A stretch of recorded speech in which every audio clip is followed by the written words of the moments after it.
Mari kita bersama membuka Alkitab kita dari kitab Yeremia pasal 33. Yeremia pasal 33. Ayat pertama mulai sampai ayat yang ketiga terlebih dahulu, nanti kita akan lompat ayat yang ke-6. Datanglah firman Tuhan untuk kedua kalinya kepada Yeremia ketika ia masih terkurung di pelataran penjagaan itu. Bunyinya, beginilah firman Tuhan yang telah menjadikan bumi dengan membentuknya dan menegakkannya. Tuhan ialah namanya. Berserulah kepadaku, maka aku akan menjawab engkau, dan akan memberitahukan kepadamu hal-hal yang besar dan yang tidak terpahami, yakni hal-hal yang tidak kau ketahui. Nah, kita sangat hafal dengan ayat yang ketiga, ya. Bahkan ini dikatakan ini adalah nomor telepon dari Tuhan kita, ya. 333. Nah, tetapi kalau kita mau jujur, berapa banyak orang berani berdoa kepada Tuhan dengan satu keyakinan Tuhan akan menjawab. Dan yang kedua, seberapa besar kita berani meminta kepada Tuhan. Kalau permintaan kita sudah dibatasi oleh pemikiran kita bahwa hal itu mustahil, Tuhan akan kerjakan, Tuhan akan berikan kepada kita, maka secara otomatis kita tidak akan berani meminta. Tetapi bersyukur di sini, Tuhan mengatakan, berserulah kepadaku, maka aku akan menjawab engkau. Tuhan pasti akan menjawab doa-doa kita. Dan terlebih lagi, Tuhan menantang kita untuk meminta hal-hal yang besar, yang di luar pemahaman kita bahkan. Karena jawaban yang disediakan Tuhan di sini dikatakan, dan akan memberitahukan kepadamu hal-hal yang besar dan yang tidak terpahami, yakni hal-hal yang tidak kau ketahui. Bayangkan, Tuhan menginginkan kita untuk meminta dan Tuhan akan menjawab tentang hal yang besar. Hal yang besar itu berarti sudah membuat kita kagum. Yang tidak terpahami berarti melampaui akal pemikiran kita. Yakni hal-hal yang tidak kau ketahui bahkan. Yang tidak terpahami bahkan yang belum diketahui. Bukankah itu sangat luar biasa? Dan ini yang Tuhan akan berikan kepada kita. Tetapi seringkali kita tidak berani meminta. Tidak yakin bahwa Tuhan akan menjawab. Kenapa? Ayat kedua penting. Di sini dikatakan Tuhan yang berfirman ini, Tuhan yang seperti apa? Beginilah firman Tuhan yang telah menjadikan bumi dengan membentuknya dan menegakkannya. Tuhan ialah namanya. Tuhan yang menjadikan bumi, yang sering saya katakan bahwa pada mulanya adalah firman. Ya. Dan firman itu yang membentuk, yang menciptakan dari yang tidak ada menjadi ada. Kemudian yang sudah ada ditopang oleh firman sehingga tidak hancur, tidak lenyap. Itu tetap ada. Nah, di sini kita melihat Tuhan menyatakan dirinya sebagai Tuhan yang telah menjadikan bumi, berarti dari tidak ada menjadi ada. Dengan membentuknya dan menegakkannya, berarti ditopang. Nah, permintaan doa kita yang besar itu akan berani kita sampaikan dan kita punya keyakinan kalau kita sungguh-sungguh memahami dan mengenal siapa yang menjanjikan itu. Kalau kita sungguh-sungguh mengenal dan memahami Tuhan kita itu seperti apa. Selama kita tidak memahami Tuhan itu seperti apa, maka permintaan kita juga tidak jelas, atau bahkan kita tidak berani meminta. Kemudian, sifat Tuhan itu seperti apa? Sifatnya seperti apa? Kita harus memahami itu. Dan yang terakhir adalah sedekat apa hubungan kita dengan Tuhan. Sidang jemaat, kita tidak akan berani meminta pertolongan atau pinjam uang 2 miliar kepada pegawai negeri. Ya, yang kita kenal. Tidak akan. Kenapa? Itu melampaui kemampuannya. Kalau kepada konglomerat kita datang meminta pinjaman, minta bantuan 2 miliar mungkin, ada kemungkinan. Ada kemungkinan. Tetapi yang kedua juga, karena konglomerat itu mampu untuk memberikan pinjaman 2 miliar itu. Yang kedua yang harus kita pahami adalah sifatnya. Murah hati atau pelit. Kalau murah hati, ada kemungkinan kita akan mendapatkan bantuan. Tetapi kalau pelit, walaupun dia mampu, dia tidak akan memberikan bantuan. Tetapi yang ketiga, itu yang terpenting. Apakah kita kenal? Apakah kita dekat? Semakin dekat kita, maka semakin berani kita minta pertolongan. Tetapi kalau kita tidak dekat, kita tidak kenal, konglomerat itu mau sekaya apapun, mau sebaik apapun, maka kita tidak akan berani meminta dan tidak akan mendapat pertolongannya. Jelas. Oleh karena itu, kembali kepada hubungan kita dengan Tuhan. Apakah kita memahami, mengenal Tuhan itu seperti apa? Mengetahui, meyakini kemampuan Tuhan itu seperti apa? Dan mempunyai hubungan dengan Tuhan, sedekat apa kita dengan Tuhan. Sehingga kita tidak mempunyai doktrin yang bertentangan dengan keinginan Tuhan. Karena kita tidak mengenal siapa Tuhan, karena kita tidak mengenal kemampuan Tuhan, karena kita tidak mempunyai hubungan dekat dengan Tuhan, kemudian kita membangun doktrin bahwa tidak semua doa itu dijawab oleh Tuhan. Bahwa Tuhan belum tentu menjawab doa kita. Kenapa? Karena kita tidak berpikir seperti Tuhan berpikir. Karena kita tidak mengenal Tuhan sungguh-sungguh. Bahkan kalau kita mau jujur, sebagai anak pun, kalau kita tidak dekat dengan orang tua, kita tidak berani minta. Seringkali yang kita lakukan, siapa ya saudaraku yang dekat dengan papaku? Kalau ada yang perlu melampaui kewajaran, maka yang lebih dekat itu yang kita dorong untuk minta. Artinya kedekatan ini penting. Bagaimana bisa kita membangun kedekatan kita dengan Tuhan kalau kita tidak mau setiap hari berhubungan dengan Tuhan? Bayangkan pribadi yang hanya didatangi ketika dibutuhkan. Hanya ketika dibutuhkan. Maka setiap kita datangi, ada suasana atmosfer yang tidak enak. Yang tidak enak.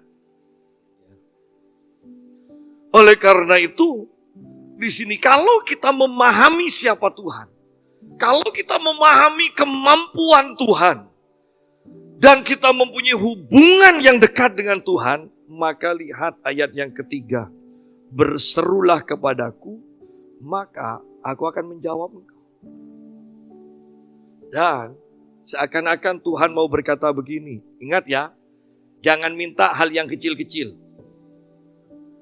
minta yang besar.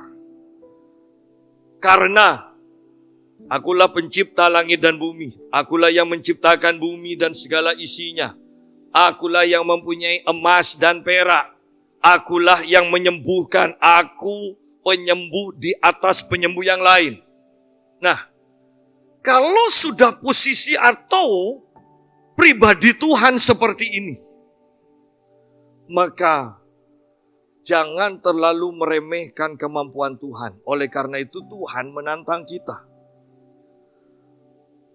Bahwa Dia menginginkan kita meminta hal-hal yang besar kepada Tuhan. Otomatis untuk kesembuhan bukan hal yang sukar terhadap Tuhan. Minta kesembuhan, minta pemulihan, minta berkat Tuhan. Bahkan Tuhan katakan, aku akan memberitahukan kepadamu hal-hal yang besar. Kalau saya sederhanakan, aku akan menjawab engkau dengan hal-hal yang besar. Yang tidak terpahami, yang bahkan tidak engkau ketahui, aku akan menjawabnya. Kalau kita mau sesuaikan dengan kitab Efesus 2 ayat 20, bahwa Tuhan akan menjawab kita melebihi dari apa yang kita pikirkan dan kita minta.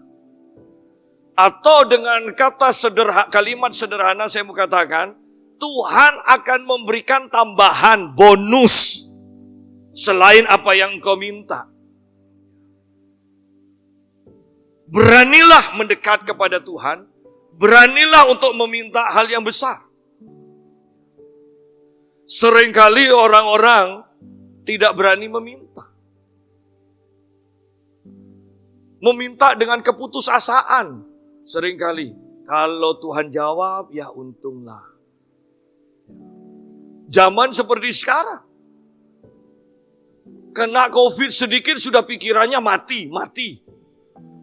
Tidak pernah berpikir bahwa Tuhan sang penyembuh itu mampu, dan bagi Tuhan COVID itu sangat kecil. Kenapa tidak mempunyai pikiran seperti itu? Karena kita tidak kenal Tuhan. Karena tidak dekat dengan Tuhan. Tuhan akan menjawab kita dengan hal-hal yang besar. Ingat, seperti yang saya katakan, jangan takut. Karena Alkitab dari awal dimulai dengan Tuhan menyediakan semuanya. Dan diakhiri di dalam kitab Wahyu dengan satu pesta. Pesta berarti ada makanan yang berkelimpahan. Dari awal penyediaan sampai akhir berkelimpahan. Jadi, di tengah-tengahnya tidak usah dipikir. Jangan takut, akhirnya toh semua yang baik. Ada pesta kelimpahan dan dikatakan kalau orang berumur 1000 tahun itu terlalu pendek. Dikatakan. Berarti ada umur panjang, ada kesembuhan, ada kesehatan, ada jaminan dari Tuhan. Bisakah kita mempercayai firman Tuhan bahwa semua itu disediakan Tuhan bagi kita?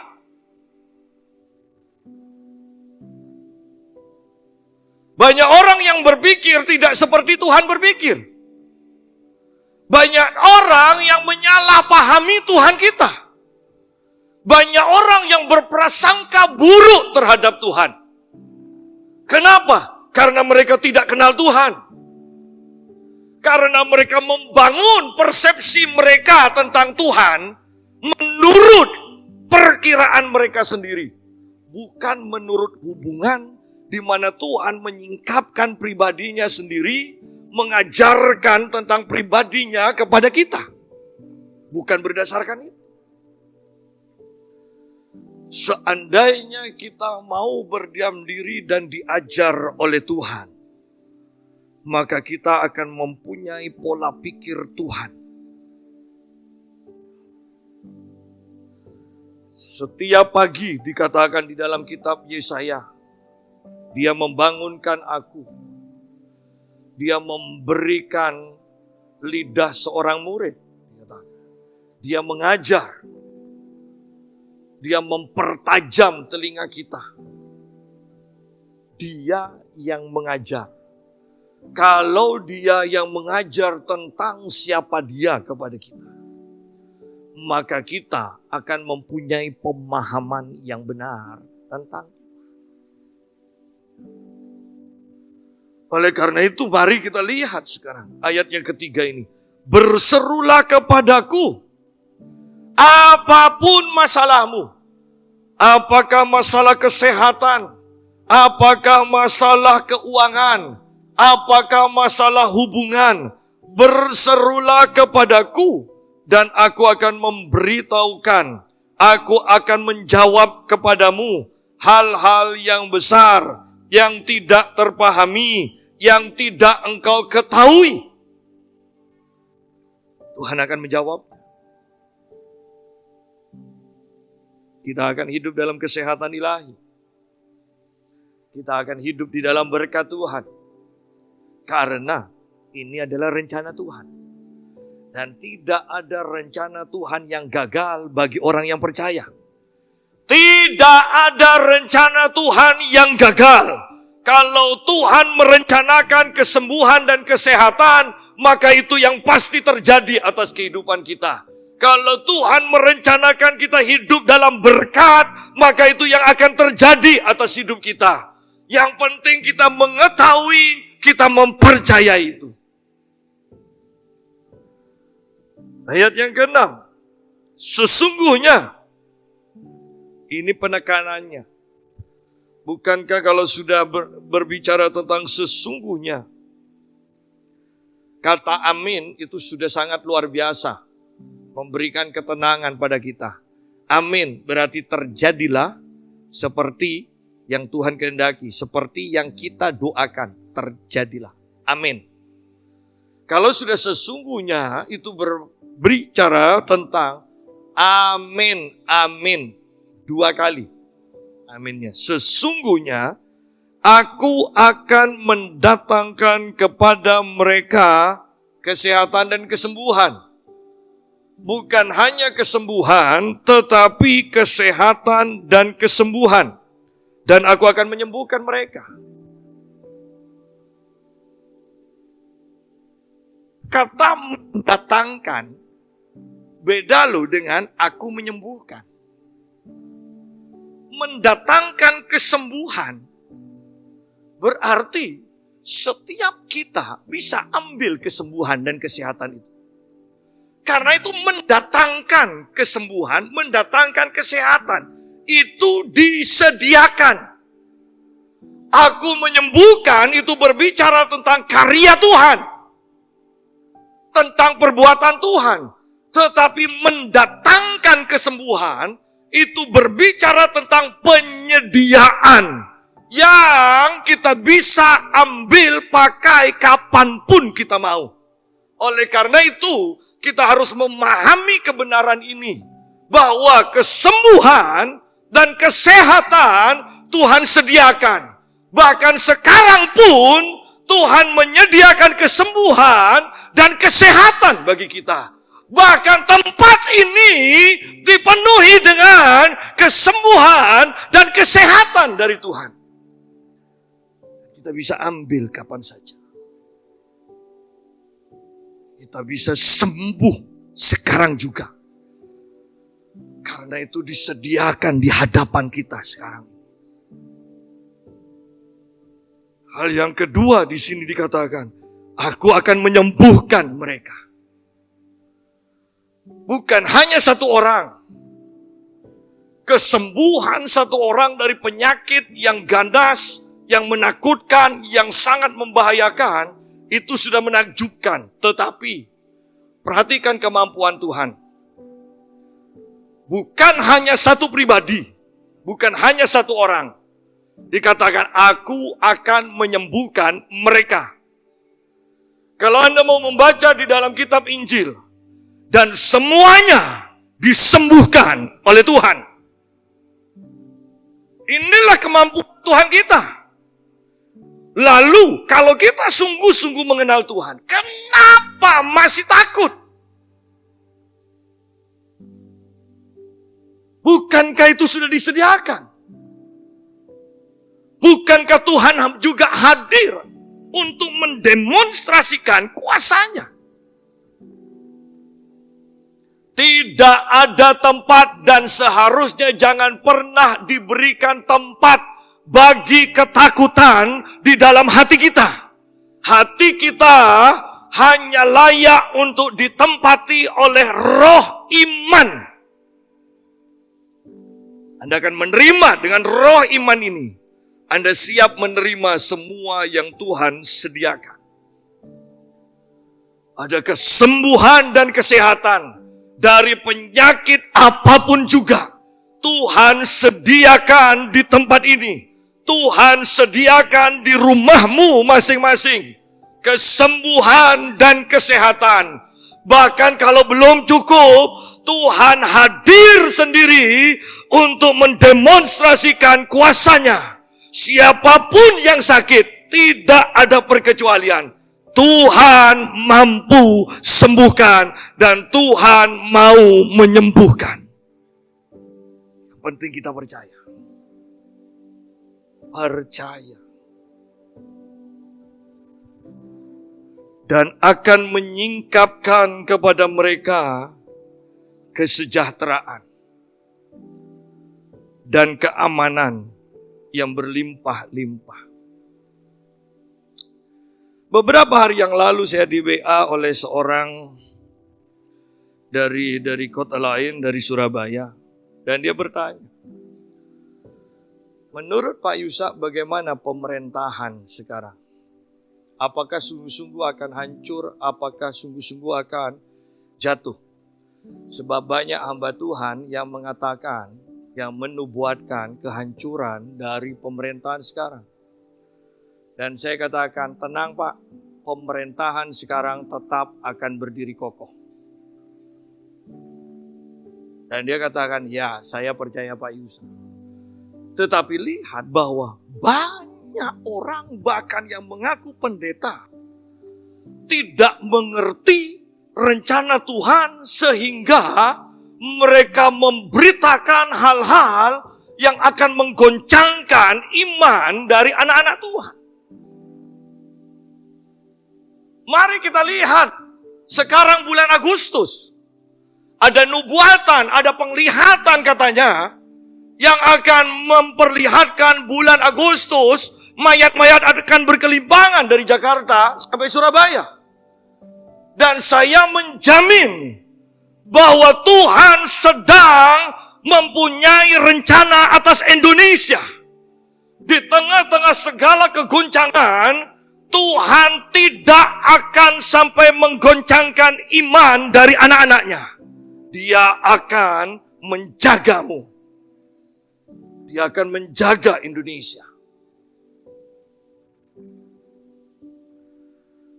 Dan akan menyingkapkan kepada mereka, berarti ini terselubung. Tidak semua orang yang mengerti, yang memahami, yang mengetahui, yang menyadari bahwa Tuhan menyediakan kesejahteraan. Kalau kita tidak mengenal Tuhan, maka hal ini terselubung. Yang kita tahu adalah harga-harga naik.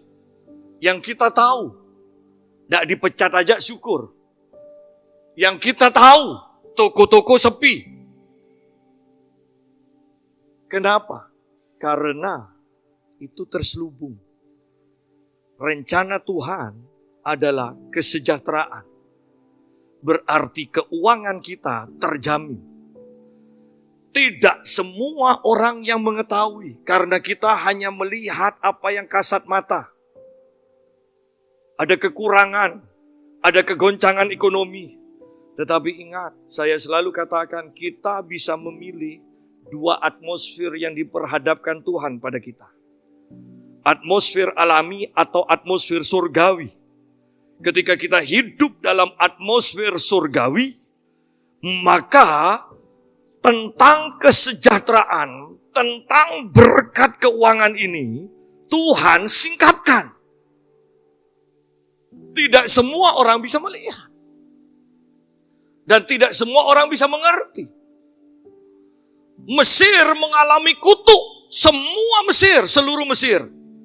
Hanya ada satu daerah. Apakah itu disebut kota, ataukah disebut desa. Hanya ada satu tempat, yaitu Goshen, yang tidak terjamah oleh kutuk itu. Tetapi Anda harus perhatikan, Goshen pun adalah daerah di Mesir. Tetapi kalau Tuhan sudah melindungi, kalau Tuhan sudah merencanakan kesejahteraan, tidak ada yang bisa menyentuh apa yang Tuhan sudah tetapkan itu. Bagi umat Tuhan, Tuhan menyediakan kesejahteraan. Tuhan menyediakan kesejahteraan.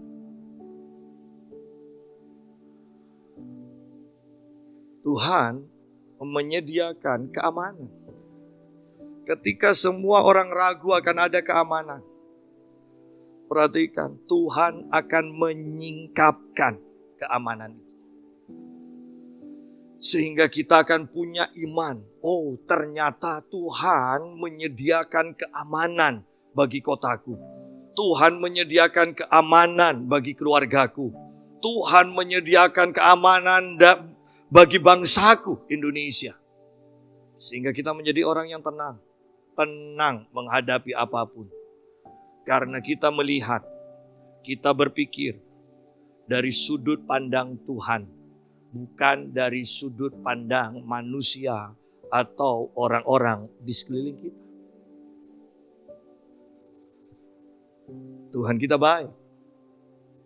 Rencananya pasti baik. Dan apa yang disediakan dan dikerjakannya bagi kita, itu yang terbaik.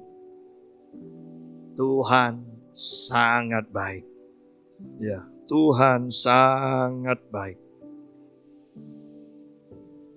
Dan akan menyingkapkan kepada mereka kesejahteraan dan keamanan yang berlimpah-limpah. Bukan hanya sekedar menyingkapkan kesejahteraan dan keamanan, tetapi ingat, ini loh kalau Tuhan memberi. Tidak terpahami. Di sini dikatakan yang berlimpah-limpah. Yang berlimpah-limpah. Ayat yang ke-7.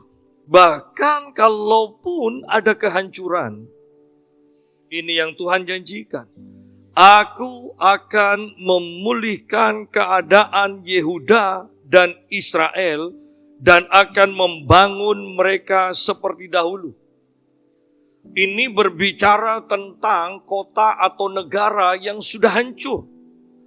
Karena kalau kita lihat ayat yang keempat dan ayat yang kelima, itu berbicara tentang bangunan-bangunan, bahkan istana, bahkan tembok-tembok, itu semuanya hancur. Ya. Dan bahkan setiap jalan di Israel, di Yehuda ini dipenuhi dengan bangkai-bangkai. Anda bisa bayangkan keadaan negara yang seperti itu. Semua gedung-gedung hancur, semua jalan dipenuhi dengan bangkai, dengan mayat. Dan dalam keadaan seperti itu, Tuhan berfirman, aku akan memulihkan. Aku akan membangun segala kehancuran itu. Tuhan akan membangun. Sehancur apapun keluarga kita, sehancur apapun ekonomi kita, sehancur apapun kesehatan kita, Tuhan punya rencana dan Tuhan sanggup untuk memulihkan.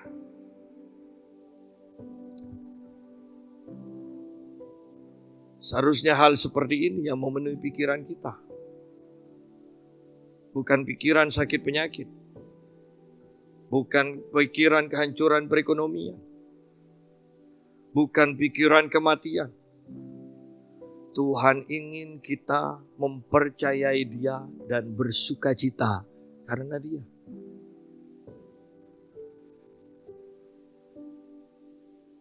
Dan orang yang percaya kepada Tuhan, menaruh pengharapannya kepada Tuhan, tidak akan dipermalukan.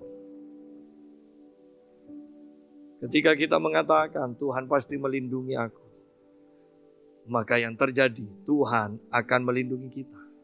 Karena Dia tidak mempermalukan apa yang menjadi iman kita. Kita tidak perlu seperti kebanyakan orang. Nanti kalau ketularan COVID bagaimana? Saya mau katakan, itu tidak mungkin. Kalau ketularan bagaimana? Engkau akan sembuh. Engkau akan sembuh. Engkau tidak akan mati karena COVID. Engkau akan sembuh. Karena ini adalah janji Tuhan.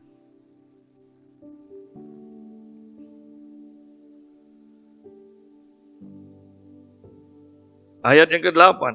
Aku akan mentahirkan mereka dari segala kesalahan yang mereka lakukan dengan berdosa terhadap aku.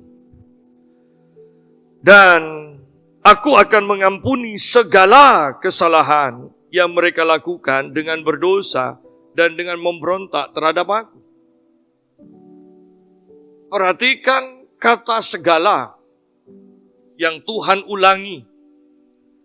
Segala dosa, segala kesalahan dihapuskan oleh Tuhan. Berarti keadaan kita di hadapan Tuhan sempurna. Tidak ada cacat setitik pun. Ingat, kita sedang berbicara tentang karya Tuhan dan iman kita terhadap karya Tuhan.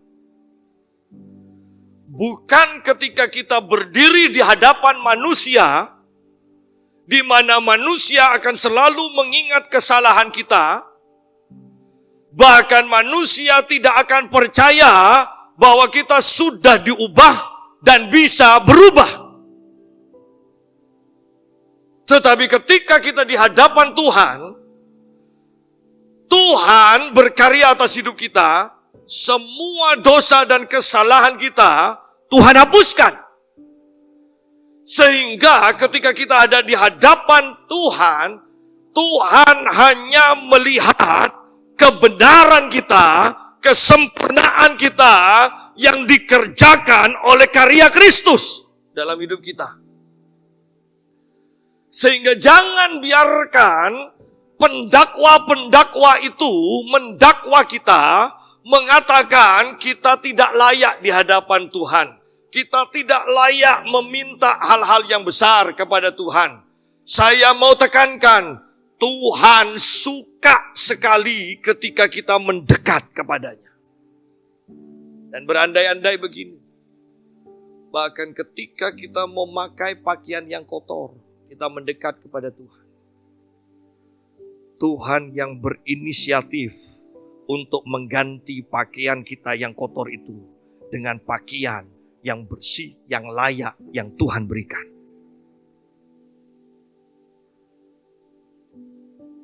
Sehingga tidak perlu kita setiap datang kepada Tuhan, kita lebih menyadari diri kita sebagai orang yang berdosa. Tidak perlu merasa sedih dan takut dan menangis dan harus menangis beberapa menit supaya merasa layak di hadapan Tuhan. Ketika Tuhan melihat kita datang, maka Dia sudah menyediakan segala sesuatu yang akan melayakkan kita di hadapannya. Fokus pada Tuhan, maka Tuhan yang akan menyempurnakan kita. Oleh karena itu, bahkan dikatakan, bersukacitalah di dalam Tuhan, karena itu adalah kekuatanmu. Tuhan tidak menginginkan kita selalu menangis, selalu bersedih, selalu merasa bersalah. Tuhan ingin kita bersukacita. Tuhan ingin kita hidup dengan iman bahwa Tuhan baik dan akan melimpahkan kebaikannya kepada kita. Tuhan akan menghapuskan semua dosa dan kesalahan dan pelanggaran kita. Setiap kita datang kepada Tuhan, datanglah dengan mengucap syukur, menyadari karya Tuhan, dan bahkan apa yang Tuhan akan kerjakan dalam hidup kita. Penuh dengan ucapan syukur. Ya. Ayat yang ke-9. Dan kota ini, kota di mana kita sudah disembuhkan Tuhan, sudah menerima kesehatan dari Tuhan, sudah menerima penyingkapan pewahyuan tentang kesejahteraan yang Tuhan sediakan, menerima pewahyuan tentang keamanan yang Tuhan sediakan. Kota di mana kita tinggali ini, dan kota ini akan menjadi pokok kegirangan ternama.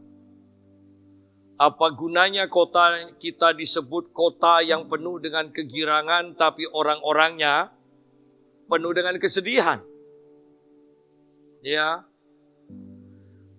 Dan kota ini akan menjadi pokok kegirangan ternama, terpuji, dan terhormat bagiku di depan segala bangsa di bumi yang telah mendengar tentang segala kebajikan yang kulakukan kepadanya. Mereka akan terkejut dan gemetar karena segala kebajikan dan segala kesejahteraan yang kulakukan kepadanya. Tuhan yang melakukan kebaikan terhadap kita. Tuhan yang menyediakan kebajikan dan kesejahteraan kepada kita, sehingga kota ini akan dipenuhi oleh umat Tuhan yang mengalami kesejahteraan, yang mengalami kebajikan Tuhan, dan umat Tuhan ini yang akan mengimpartasikan aliran sungai kehidupan, aliran kebajikan Tuhan, aliran kesejahteraan Tuhan di kota ini.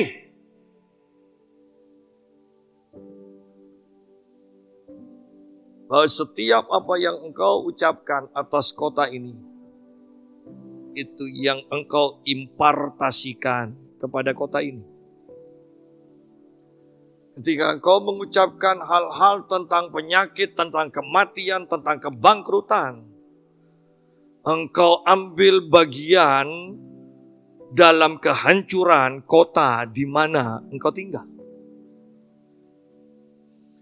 Tetapi ketika engkau mengucapkan kata-kata sesuai dengan firman Tuhan, engkau sedang mengimpartasikan rencana Tuhan, kuasa Tuhan atas kota di mana kita tinggal. Sehingga kota ini akan disebut kota yang penuh dengan kegirangan, bukan dengan ketakutan. Jangan sampai lagi berita tentang kematian saja yang didengar. Biarlah kita mulai sekarang mendengar tentang berita kesembuhan, tentang kesejahteraan, berita tentang kehidupan, berita tentang pemulihan. Dan saya mau katakan, itu dimulai, itu ditentukan oleh aliran sungai yang ada, yang tersimpan di dalam hatimu. Engkau harus mengalirkan itu melalui perkataan-perkataan mulutmu. Jangan remehkan. Karena Tuhan sendiri berkata, perkataanmu itu adalah roh dan kehidupan. Bahwa kehidupan atas kota ini ditentukan oleh perkataan-perkataan kita. Dan ada nubuatan Tuhan, saya percaya walaupun ini disampaikan untuk Yerusalem dan Yehuda, saya percaya nubuatan ini juga yang terjadi, yang akan Tuhan kerjakan atas kota kita, atas negara kita, bangsa kita. Ayat 10 dan ayat yang ke-11. Beginilah firman Tuhan, inilah nubuatan dari Tuhan atas kota kita, atas bangsa kita. Beginilah firman Tuhan, di tempat ini yang kamu katakan telah menjadi reruntuhan tanpa manusia dan tanpa hewan, di kota-kota Yehuda, di kota Pamekasan, dan di jalan-jalan Yerusalem, di jalan-jalan Pamekasan, yang sunyi sepi itu tanpa manusia, tanpa penduduk, dan tanpa hewan bagi kita, tanpa lampu di waktu malam. Dan ini yang Tuhan akan kerjakan. Akan terdengar lagi suara kegirangan dan suara sukacita, suara pengantin laki-laki dan suara pengantin perempuan, suara orang-orang yang mengatakan, bersyukurlah kepada Tuhan semesta alam, sebab Tuhan itu baik, bahwasanya untuk selama-lamanya kasih setianya. Sambil mempersembahkan korban syukur di rumah Tuhan, engkau akan terus beribadah di rumah Tuhan, sebab aku akan memulihkan keadaan negeri kota ini seperti dahulu. Firman Tuhan. Biarlah ayat yang ke-10 dan 11 menjadi nubuatan bagi keluarga kita, menjadi nubuatan bagi kota kita, menjadi nubuatan bagi bangsa kita. Tuhan akan terus berkarya, berjalanlah, berpikirlah seperti Tuhan berjalan dan berpikir. Maka semua rencana Tuhan pasti terjadi.